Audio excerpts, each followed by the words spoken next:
all begins with our personal operating system. And our personal operating system is our mindset, it's our communication skills, it's our time management skills, and how our health, our wellness. So we have to have, and it's kind of the base layer. Our personal operating system has to be in good shape before we start to layer on these other elements.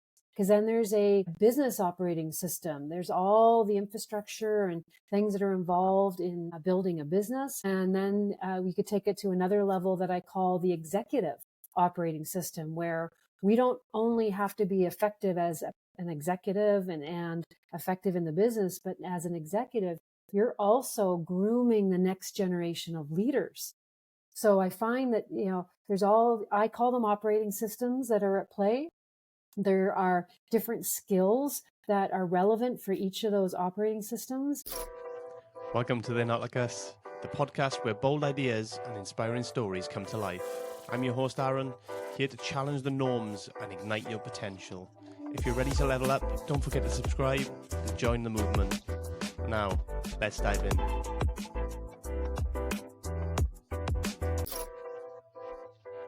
Hello, welcome back to They're Not Like Us. As always, I'm your host, Aaron, and today I'm joined by Laura Watson. Welcome to the show, Laura. Hi, thanks for having me today. It's my pleasure. Could you tell people a little bit about yourself, please? Sure. Well, I'm joining you today from central Alberta, Canada, about halfway between Calgary and Edmonton.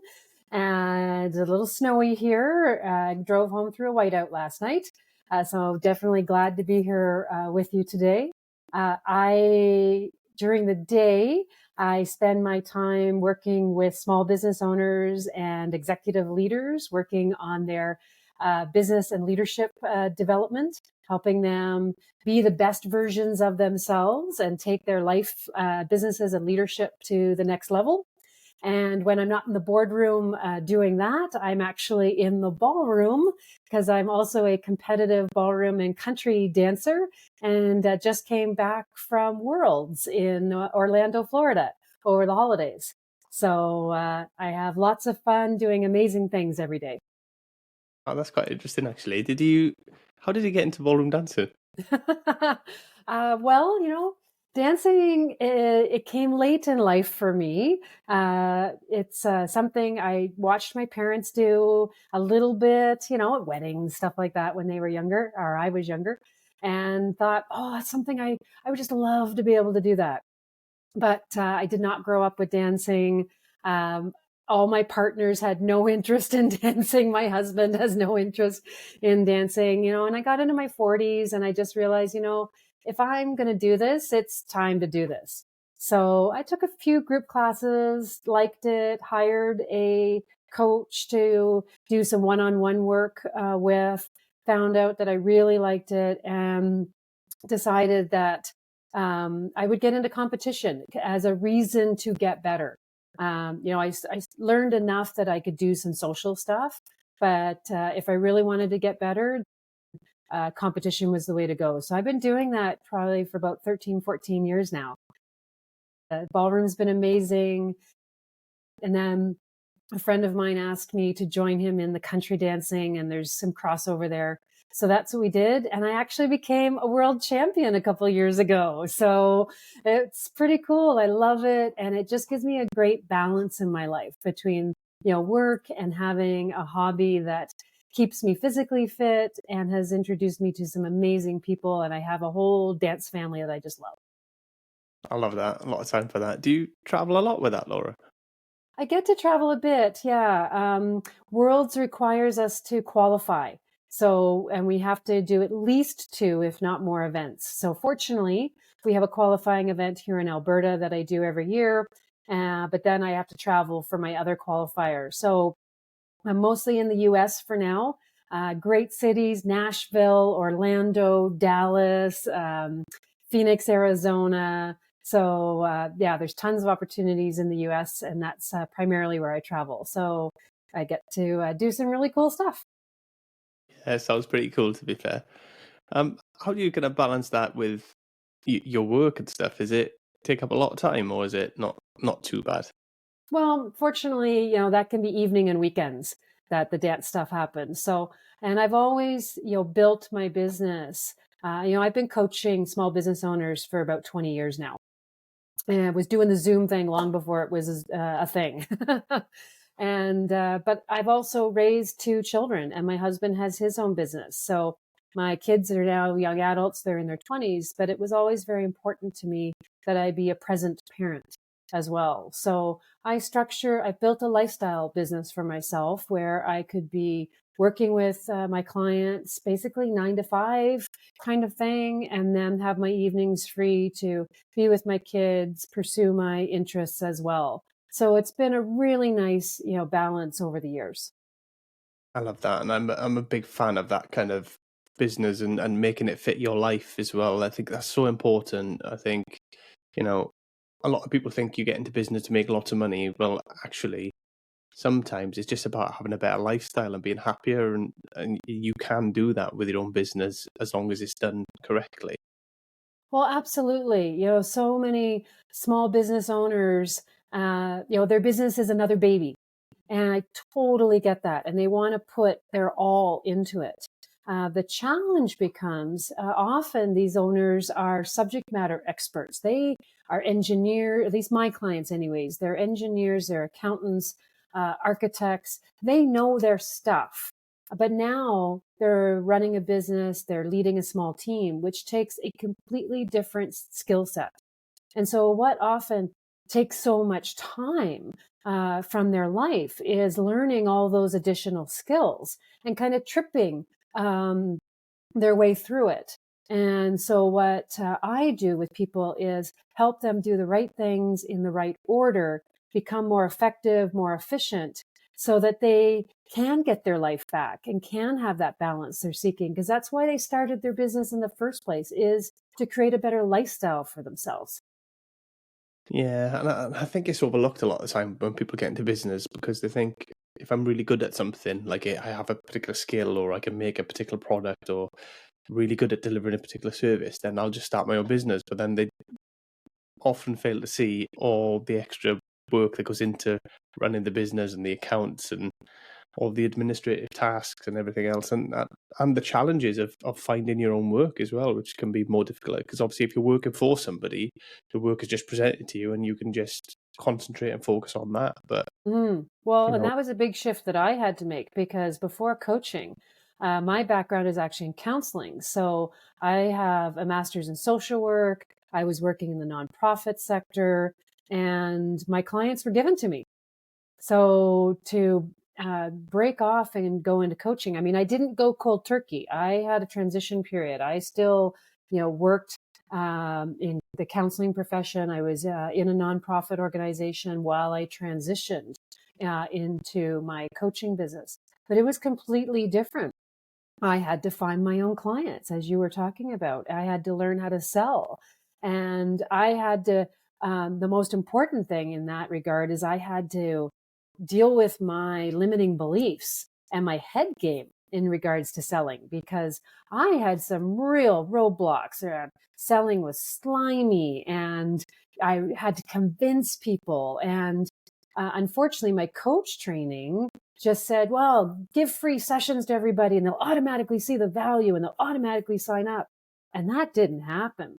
So I struggled for almost 5 years to figure out how to actually enroll my own clients. And so huge learning curve for me, which fortunately I mastered and has been one of the things that I've been able to coach my clients in and help them improve, is their ability to enroll clients and have those conversations as well and deal with that mindset.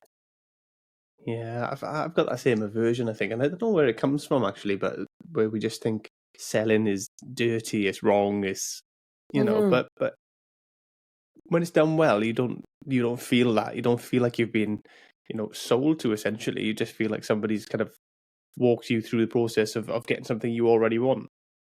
Well, exactly. What I had to learn is that selling is not pushing, it's not convincing, that selling is actually a helping conversation. You're right. People are looking for something, they're looking for help with something. Now, unfortunately, sometimes they go looking for help and they get sold a product or a service that maybe they don't necessarily need. And so they can run into some problems there. So I actually learned a method called spin selling. It comes from a book by Neil Rackham. And he studied selling and the best sales techniques for over 10 years. And then he distilled what he learned down into this acronym, SPIN, SPIN. And it really is just a way of uh, leading a conversation where we are showing up in a way where we're wanting to understand the person we're having a conversation with. What's going on in their world? What are they dealing with? What are their challenges? What are they up against? What are they trying to create for themselves? What are the implications if they don't solve these problems? And then are we in a position to show up and be able to help and with those issues? And if we are, then we're solving problems, we're helping, and then a sale can take place. So that's what I had to learn, is that sales conversation is really a helping conversation. And that made a world of difference for me. Yeah, and I think that kind of can change your mindset, the way you look at things as well. Because if you think of it that way, the more conversations you have, the better as well, right? Because you're actually Mm-hmm. learning about people, what people actually want, what they need, what they're struggling with. And even if you're not getting the sale, you're actually getting an idea of what the issues are and how you could potentially help people in the future. Exactly. And sometimes not every prospect is going to be a fit. And fit is super important. So there's been conversations I've had where I've learned, you know what? I'm not the best person for you. I'm not going to try to convince you that I am otherwise. So I will I will direct that person to other resources, refer them on elsewhere where they can get their needs met. Because I also believe in the idea of karma, and just putting some goodwill out there into the world. And so if I can't help directly, there's probably somebody else who can. And I really want to point the person in the right direction. Yeah, and I think people will respect that and remember that as well. Like you say, and you describe it as karma, but I think that kind of goodwill that you're building up, that you're actually genuinely trying to help somebody, and I Mm-hmm. think that that can only build your brand and your business, and have people talking about it in a positive light, which then surely, in the long run at least, will benefit you. Absolutely. And yes, I've had people where I haven't been able to help immediately. They've, pursued a resource that I suggested to them. And then they come back later and say, hey, you really helped me with such and such, or you pointed me in the right direction. And now I know somebody else I think who could use your help. And they've maybe referred someone to me. So, yeah, so I think that that's, super important, is really business is about helping people solve problems. And when we can help them do that, then we're going to be okay. Absolutely, and I think that's what is important for business owners, to get into that mindset rather than the selfish mindset of thinking they're trying to make money. Is thinking about how can I actually help people, and then the money it kind of comes along as a I don't know how to word it, but Well, the as the money comes fallout of along what you're at, doing, really. well, exactly. It's a benefit of showing up and doing the right thing. Um, that's really what attracted me to coaching, actually. I mean, obviously, coming out of social work, I'm all about helping people in one way or another. Um, and what attracted me to coaching actually was I met my husband's first business coach, because I grew up in a household that my dad was a school teacher and an administrator, and he had some pretty negative beliefs about business. I heard stories that business is bad, and business owners are just out to take advantage of you. And so that's kind of what was running in my mind. So then when I met my husband's business coach, he was coaching owners from a perspective called higher purpose, higher profit, which is very much aligned with what Simon Sinek talks about now. The idea of having a why to your business, the idea of making a contribution to the world, making a difference in the world, and that the profit comes from making a difference in the world. And that's what really appealed to me, and really what helped me make my decision to move into coaching, is really about helping people be the best they can be, helping them make a difference with their business, and that the profit comes with that. Absolutely, and I completely buy into that. Um, but I also understand your father's kind of fears around business and stuff, and I understand it because I've kind of had that myself a little bit, where Mm. I think we're impacted more by negative stuff than we are by positive stuff, aren't we? So and that's an evolutionary thing, right? Because the negative stuff could lead to your death, so it's a survival thing. So Yes. you hold them at a higher esteem and worry about them. So if we have a few bad experiences, it can really undo lots of the good experiences. And when you think about businesses and stuff that products you might buy or services you might use, the good stuff kind of goes unnoticed a bit because it's good. You have no complaints about it, and it's done what you wanted it to do, and things keep going on, and you just get on with your life, and you don't really dwell on it. But the negative stuff, because it's had a negative impact, maybe it's cost you money and got nothing out of it, or the product you got is broken, or you've had bad service, then that stays with you, right? So then you build up over time, you build up this negative picture, and actually Yes. those were probably the minority of interactions with businesses when you Yes. really look at it objectively. Yeah, I use the expression the negative sticks like Velcro and the positives wash off the Teflon. And yeah, you're right. Unfortunately, it's just how it's part of our brain wiring, and it is attached to our amygdala and our survival instincts. And there's a whole conversation that could be had around that. So it's super important, actually, when we know that that dynamic exists. The theory tells us that we have to notice 5 positives for every 1 negative because this dynamic exists. And so it's kind of just by noticing the negatives, we're kind of on autopilot and we're not building our awareness.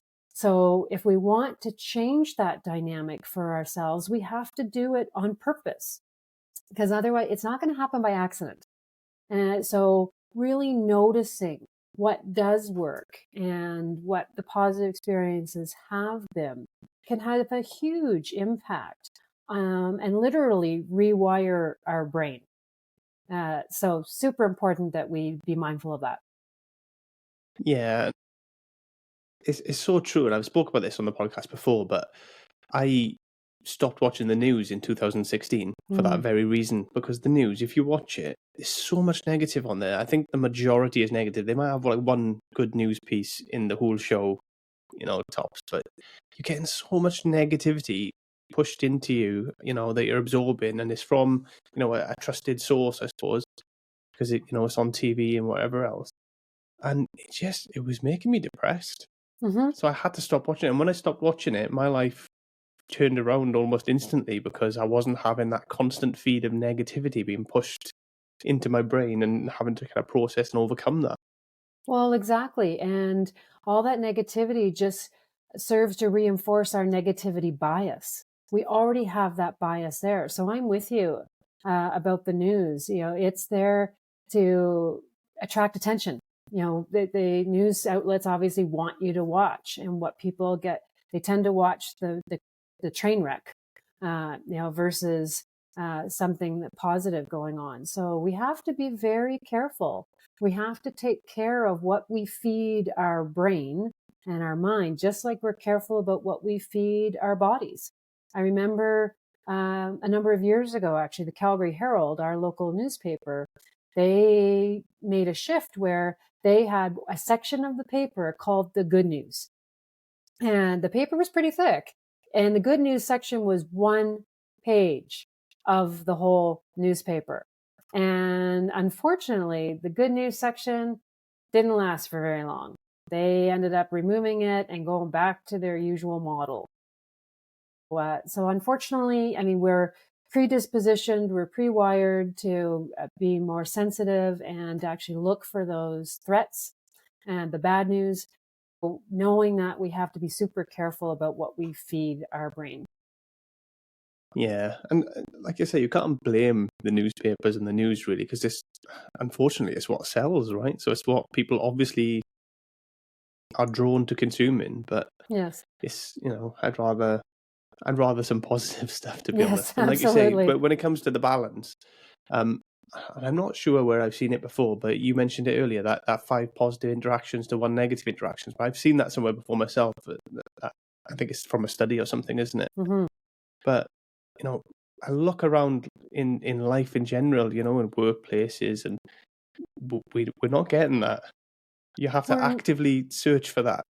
Absolutely. And so, as a leader, when I'm coaching leaders, and a leader can be a parent, a leader can be a manager in an office. So, um, actually, that 5-to-1 ratio is something that I learned when I became a certified communication expert around a model called parent effectiveness training. And that was something that we learned in reinforcing to our children that, if we want to really build our children up, we need to give them 5 positives for every 1 constructive piece of feedback.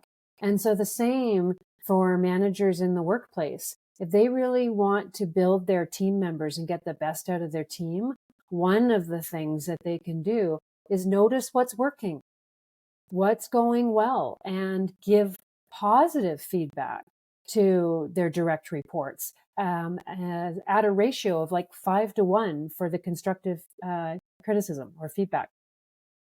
Yeah, I'm all for that. And it definitely is not a widespread thing, that, from my experience. Obviously, that's not from any extensive research or anything. That's just from my own personal experience. But that doesn't seem to be happening, and it's disappointing for me, because we have the data there to support that is the best way forward to develop people, and we're still Mm-hmm. not doing it, which is kind of frustrating. Mm-hmm. Yeah, unfortunately, but you were also just, again, predispositioned to be looking for the problems. And especially, in business or in any area of life, there's always another problem to solve. And I get that. I'm not suggesting that life is going to be all rainbows and roses and that's all we can ever focus on. Absolutely, there's going to be challenges to overcome. And the challenges and overcoming those challenges is actually where we grow. But noticing what is working well, noticing what works. Those are the things and the skills that we can bring to overcoming the challenges. Otherwise, we dismiss our strengths and our abilities and can beat ourselves up. So super, super important. And yes, I agree with you. Unfortunately, not being done enough. Yeah, I think it's because there's something that kind of falls into that grey area, doesn't it? Where there's no metric for it at most workplaces. That's the problem, I think. Whereas, they got the statistics of, oh, our sales are down this week. Well, Mm-hmm. you need to work harder, rather than, they kind of focus on that more because it's easier, and it's kind of, you can measure it, and you can say, oh yeah, we've done better this week, we've done worse this week. But Yes. I don't think it's not necessarily that black and white. Well, yeah, and there's a model out there, a very dominant model, and I think we can probably trace it back all the way to our school days, because right, you're back in school, you get your test back, and you're focused on all the red marks that are on that test, and where did you make the mistakes versus where did you succeed. And there's a very interesting book out there that I read a while back. It's called Strengths Finder. And what it talks about is the idea of capitalize on your strengths. We can't be good at everything, which is why we have teams. People on a team all bring different strengths to the table. So let's figure out where your strengths are. And instead of pushing hard and struggling to try to fix what we think is wrong with us, capitalize on your strengths. And if you're a leader, build a team of people who bring various strengths to the table and can cover off all of the bases. We're going to do much better building on our strengths than trying to fix what we think is wrong. Yeah, I agree, and I think as well. I don't think this happens enough, where people use people for their strengths. So you come into a job role, say like a general job role, like a generalist, where you have to kind of do a bit of everything. But you might have somebody who's really good at one part of the admin process, and one person who's really good at the, I don't know, the hands-on side of it. But they're both expected to do both, rather than, and they probably, from my experience, if you're really good at something, you probably enjoy it more as well. Mm-hmm. So if they enjoy doing one aspect of it more and the other person enjoys doing the other aspect of it more, why not allow them to do more of it to improve, how the outputs go in? It'll improve their happiness. They'll feel like they're contributing more. But that Absolutely. still doesn't happen, and people still get pushed. No, you have to do everything. Like, it doesn't make Unfortunately, any sense to me. yeah, well, you're right. It doesn't. And unfortunately, sometimes it comes because some small companies, at least, are a little cash strapped, and because the owner themselves has got themselves into a mindset of, I have to do it all myself. Because they've developed the skills over the years. They've started this small company. They might be in a scarcity mindset, even though they don't realize it, and they're feeling like, oh, I just have to do it all myself. And that's a really dangerous mindset to be into, because they can't do it all themselves. So they may have to outsource something, even if just on a part-time basis, because if we just keep try to push against this wall of fixing what we think is wrong with us or what we can't do, that's where we slow ourselves down and trip ourselves up. So it can be challenging, absolutely, to seek help and hire out.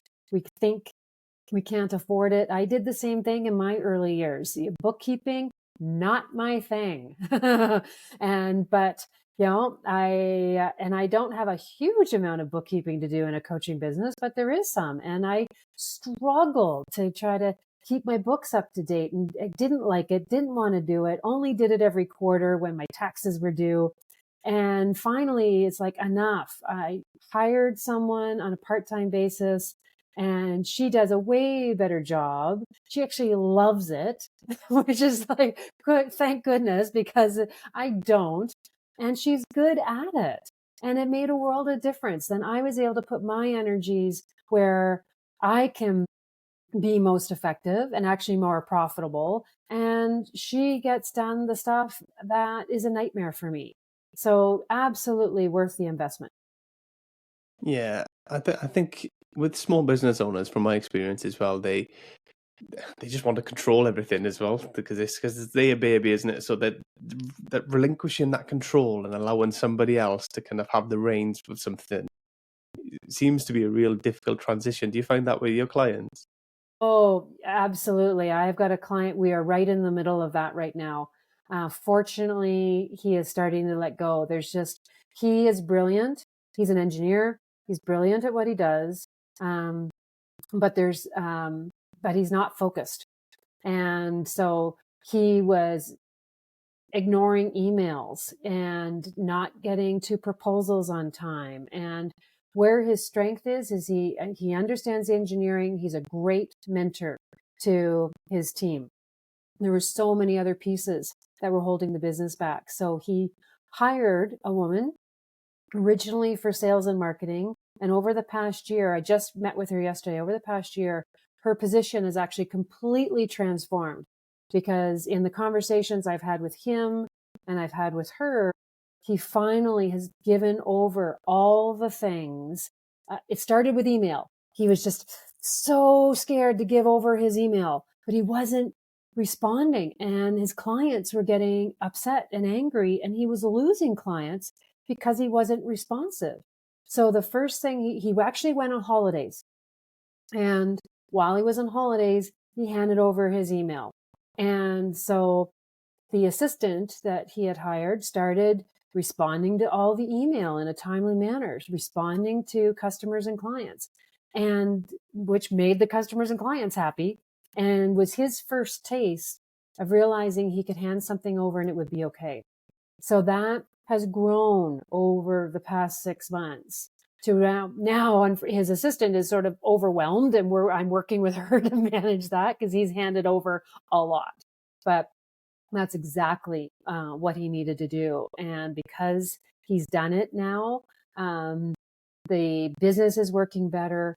The clients are happier. He now has the time to do the mentoring that he wants to do with his team.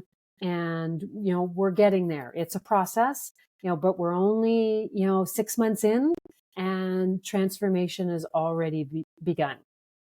Yeah, none of this stuff happens overnight, right? It takes time, and especially if you've done things a certain way for a long time, it can take you a while to have confidence in that new process and the new way of doing things. Especially, we all do things slightly differently. So when you hand it over to somebody else, they'll have their own kind of view and their own way of doing it, which was probably effective, but not the way you do it, which kind of puts you on edge potentially.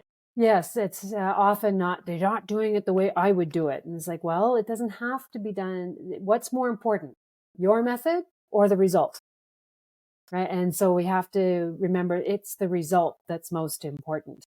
And, in this client's case, he had some trust issues to get over. We started working together right after his business partnership had broken down, and a business partner left the business.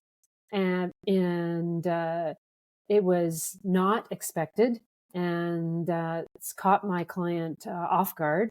And he really trusted his partner, so there was some betrayal that he had to work through, and so that really held him back from being able to trust even the new assistant that he had hired to do exactly these things.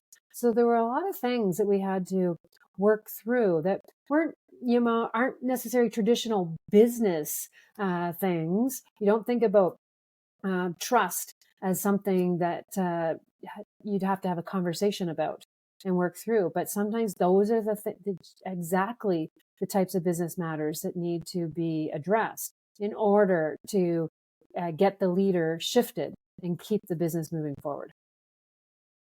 Yeah, I think we overlook it a little bit, and we separate and think, oh, business is business, and then your personal life and being human is separate. But actually, we're all humans interacting with other humans, and within this business context, it's layered, right? It's really complex because It is all everybody has intertwined. and everybody has all these things that affect them personally.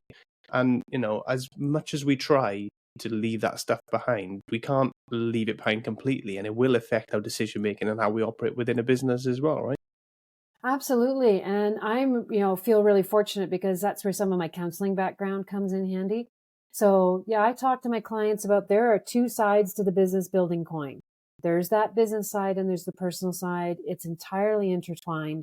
And so, yes, I can talk business plans and execution with my clients, but I also have parenting conversations. I have addictions conversations. I've even had infidelity conversations with my clients because we're all one human being coming to the table, trying to build a company or lead a team or just be effective in our management role. So it's all fair game. It all needs to be kind of looked at and addressed in order to be effective. Yeah, absolutely. And I think as long as we are kind of growing or trying to develop in that way, I think it'll only help the business side of things anyway. Because if we kind of neglect that way, or neglect our personal stuff and our personal growth, then eventually that's going to have a negative impact. Is my opinion. Absolutely. And actually that ties into a model that I've developed and a book that actually I've started writing. And the idea is that, what I've seen over the years is that there's what I call operating systems at play. We have and it all begins with our personal operating system. And our personal operating system is our mindset, it's our communication skills, it's our time management skills, and how our health, our wellness. So we have to have, and it's kind of the base layer. Our personal operating system has to be in good shape before we start to layer on these other elements. Because then there's a business operating system. There's all the infrastructure and things that are involved in building a business. And then we could take it to another level that I call the executive operating system, where we don't only have to be effective as an executive and effective in the business, but as an executive, you're also grooming the next generation of leaders. So I find that, I call them operating systems that are at play. There are different skills that are relevant for each of those operating systems. And it's a ongoing process of, first of all, knowing what the skills are and then learning how to practice those skills so that we can be most effective. And it really begins with us personally. Yeah. Do you help people kind of, so obviously one of the things we talked about earlier is kind of the Simon Sinek approach and understanding your why. Do you help Mm-hmm. people kind of figure that out? Because what I find is a lot of people don't have that figured out. They don't have that kind of bigger purpose. And without that, you kind of float around a little bit, not 100% sure of your values and what to put first, and then things get Mm-hmm. misprioritized and it can cause problems. Is that something you help people with? Absolutely. So I love tools. There are tons of tools out there. And so over the years, I've built quite an extensive toolkit because I don't want to reinvent the wheel. I just want to bring the best tools to the table for what my clients need. So things like Start With Why, which was Simon Sinek's first book. And then he has a companion book called Find Your Why. And so I use that with my clients to help them find their why, help them. Part of a business planning process is identifying your core values of your business. So I walk people through a core values exercise because that really is the foundation of their business. What are their core values? What is the purpose and mission of their business? Why are they doing this? What gets them up out of bed in the morning? And then, once we've got those foundational elements, what makes their business unique? What is there are three uniques that are talked about in a book called Traction. And because every business has something different and unique and a reason why you should choose them over their competition. So the owner really needs to have clarity about that. And then we can get into the goal setting for the future and for the coming year, and then breaking that down into action steps and execution and what have you. So yes, the big picture stuff, the foundational stuff, as well as the what are we doing on an everyday basis stuff is all areas that I work on with my clients. Yeah, I like that. And like you say, that with the tools and stuff, it's important to figure out if there are good tools out there to use them, because people think they have to kind of reinvent the wheel all the time. No, I didn't invent toilet paper, but I'm smart enough to use it. Exactly. And that's the thing, isn't it? You find the tools that are effective and that work, and you should be utilizing them. There's no reason to try and create something completely different or. Well, exactly. And I think but putting the tools into practice can be really challenging because our days are so busy.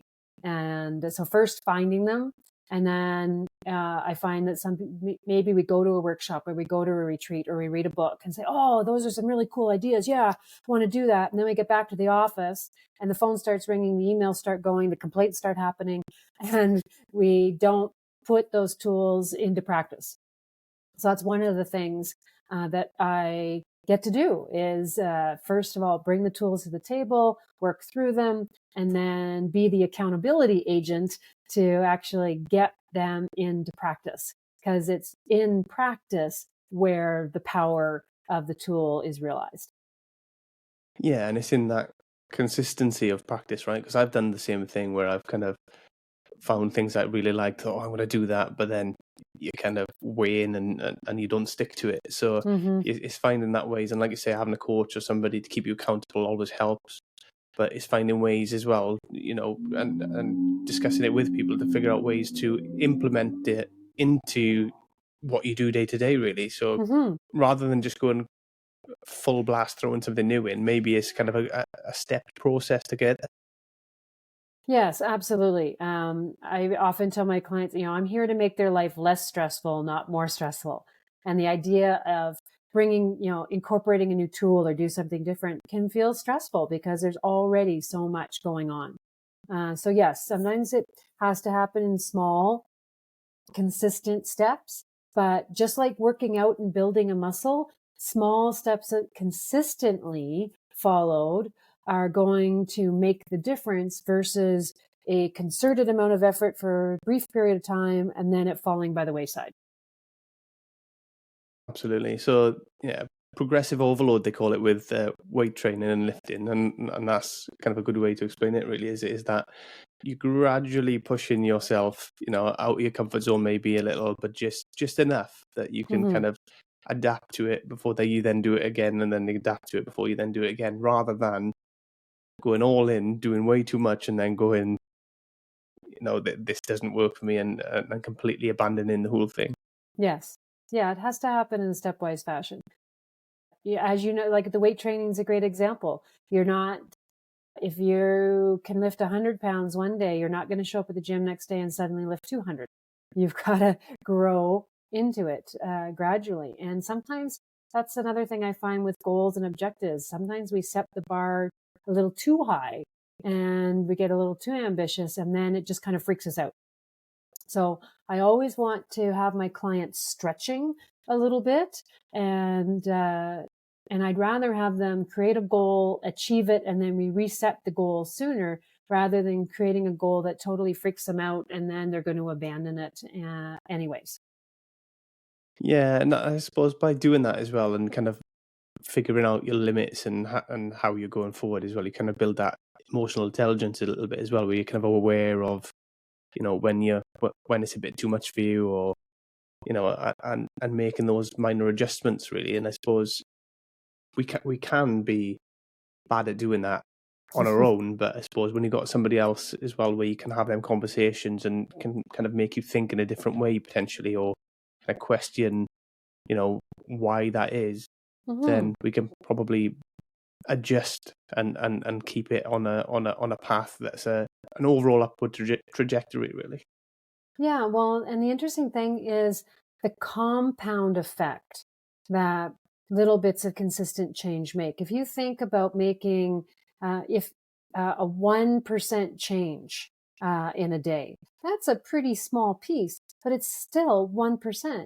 And now, the next day you're in a new place. Well, 1% change that day, the second day, and another 1% change, and another 1% change.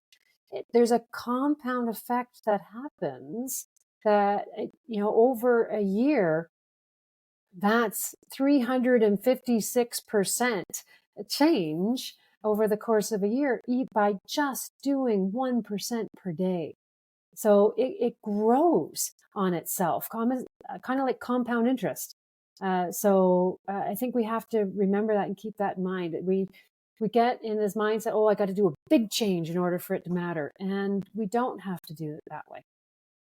Yeah, I think it's a patience thing, because I've had that previously where, you just want everything to be better instantly, don't you? Rather Now. than, I think we seriously overestimate what we can do in the short term and underestimate what we can do in the long term. And we just want it all now. And when it doesn't work, maybe it's partly to do with the kind of culture that we now live in, the instant gratification kind of culture where, even if we order something online, it comes the next day.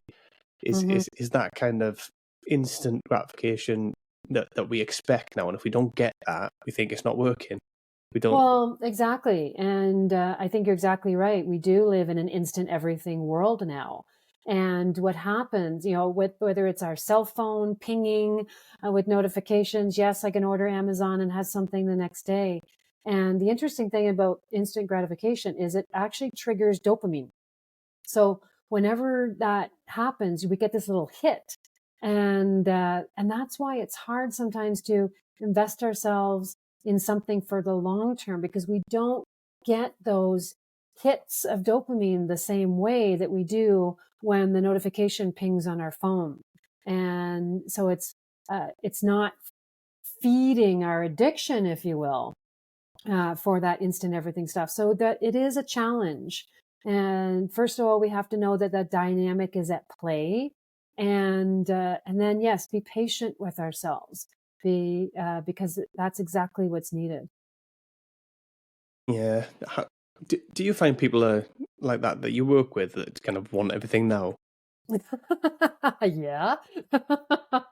And How do you manage that? I'm guilty of it myself too, right? Like the dance thing has been it's been a slow progression, and but it has been consistent, and I've reaped some benefits and definitely enjoyed some success from it. But it's been slow and gradual, and so yes, though I still I want something now as well. I have a hard time being patient, and so do my clients. And we have to have the conversation and just be and remember that we're in this for the long haul, not the short haul, and little steps every day in consistently in the right direction will get us where we want to go.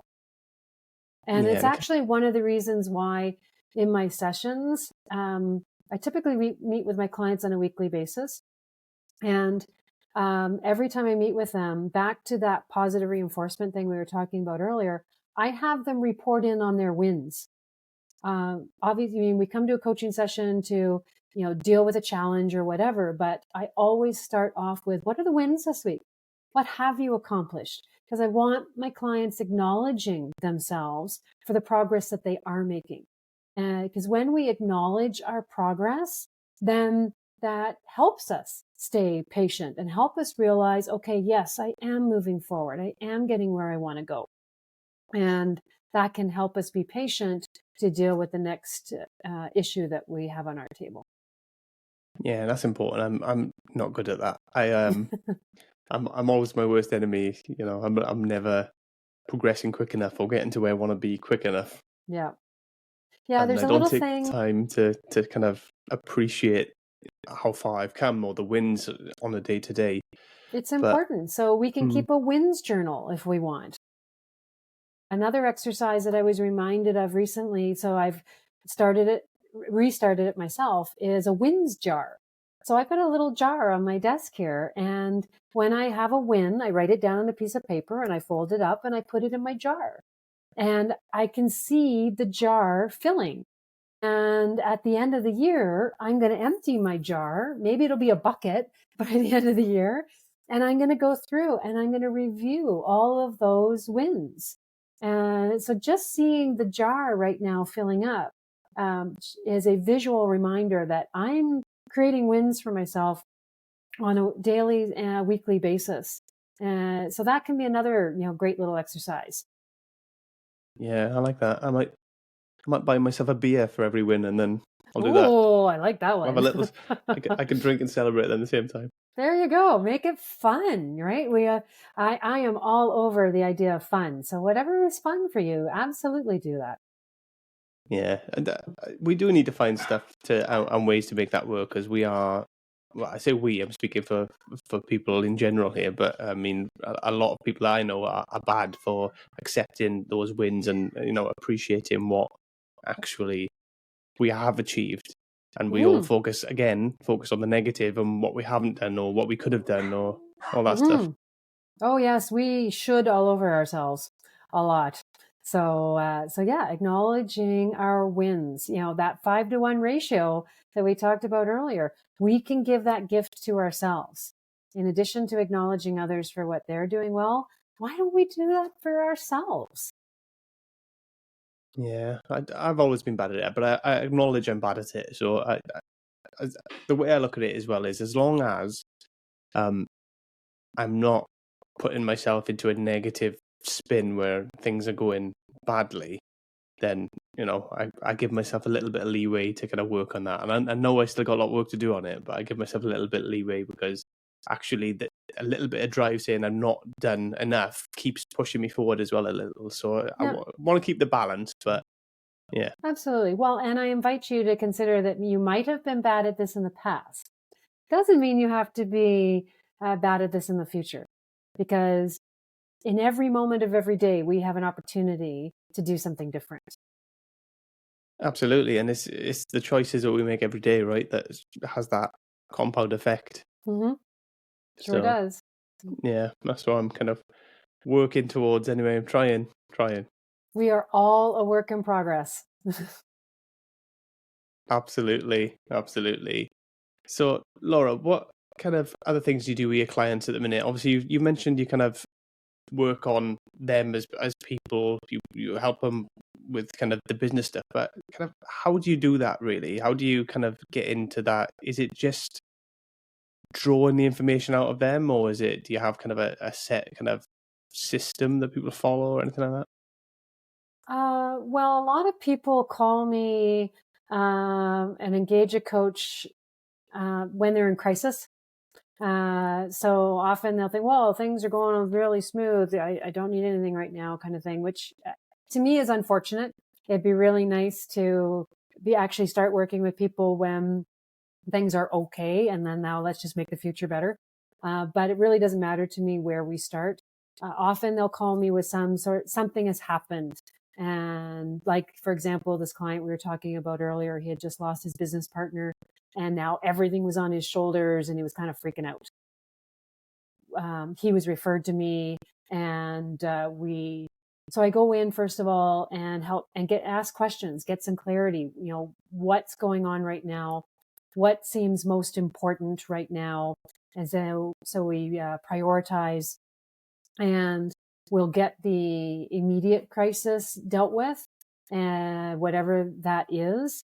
And then once the immediate crisis is dealt with, then mental and emotional space tends to open up so that then we can get a little more methodical.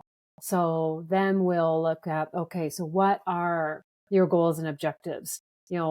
What is the future? What do you want 10 years from now? And then I start to reverse engineer the business with my client. What do they want 10 years from now? What do they want 5 years from now? And then what do they want a year from now? So that whatever they're doing right now in the coming year is aligned with the future that they want to create. And then we take that year and we break it, we prioritize what the year needs to look like so that we can work on one quarter at a time. Because I find that a lot of people don't always have clarity about what they want.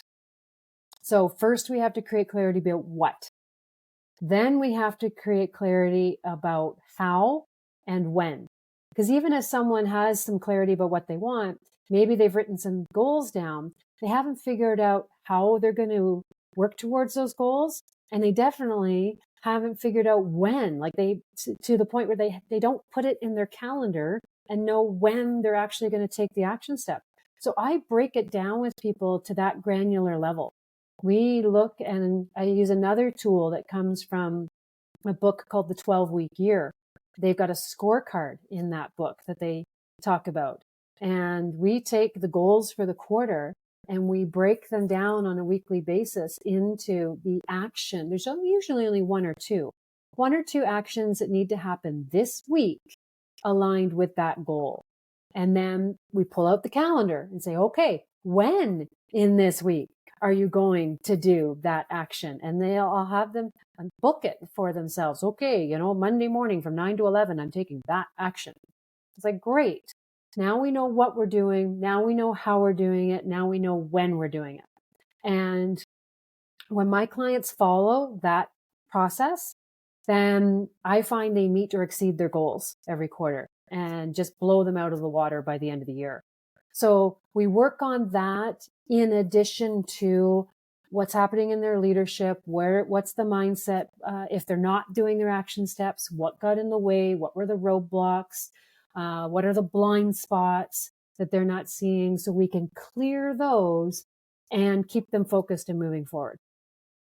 So I hope that answers your question. It does indeed. I like that. It's about moving that needle, isn't it? Because, like you say, a lot of us kind of aimlessly, even if we know what we want, we kind of aimless about it. So, we're not driving it forward as such. Mm-hmm.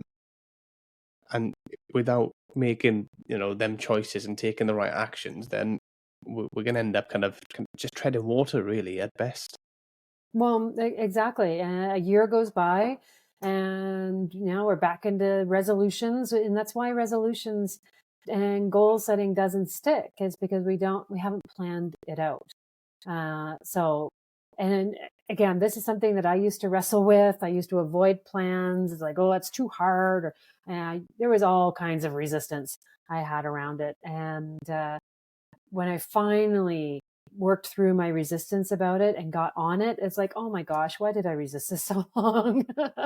It's like, this works, just do it.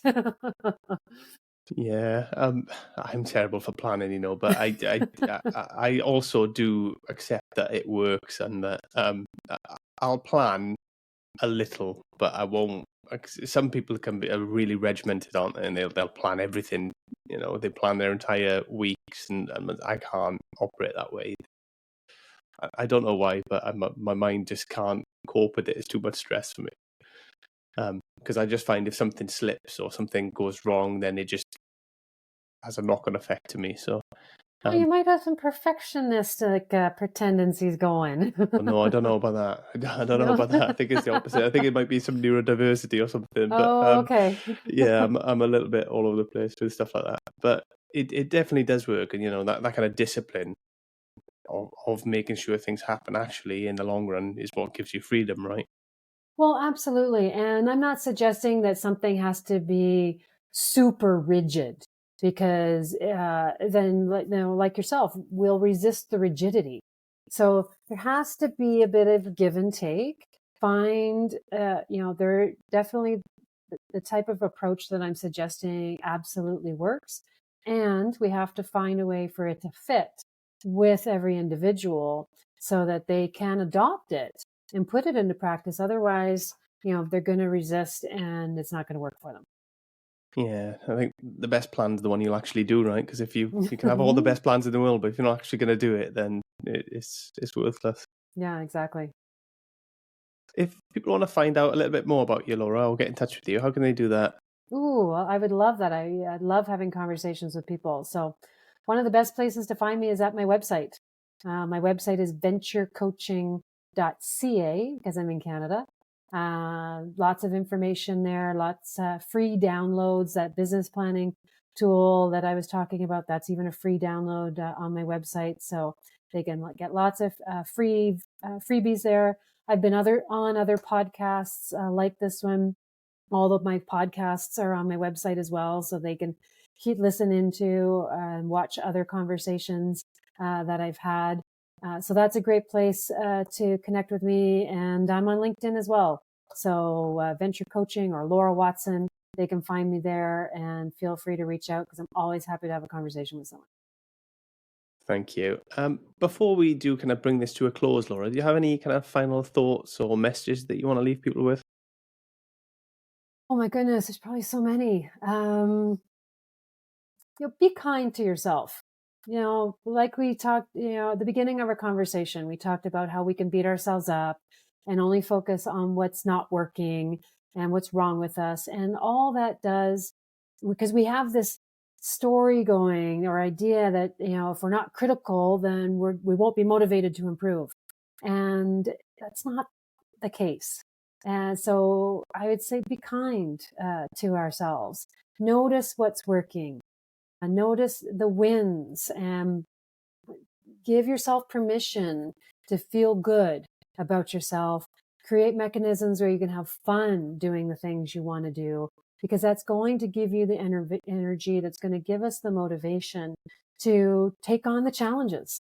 So I guess that's a parting thought for today is be kind, to ourselves, be gentle, notice what's working, so that we can then, choose the other challenges that we're dealing with and then create a plan for addressing them, get help as well. So you don't feel like we have to do it alone. Have a colleague, have a mastermind group, hire a coach, get some help and some support so that on the days when you're struggling a little bit, you've got a support network to help you through it.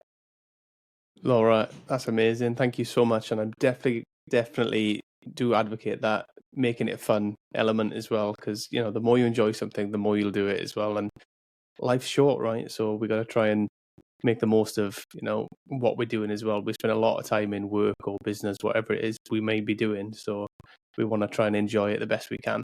Absolutely. Laura, thank you so much for being on the show. I really appreciate you taking the time to speak with me today, and I've really enjoyed the conversation. Thank you. Oh, I've enjoyed it too. So thanks so much for having me. Thank you. Take care. Okay, bye now. Thanks again for being part of this journey. Stay tuned. We've got even more great conversations coming your way.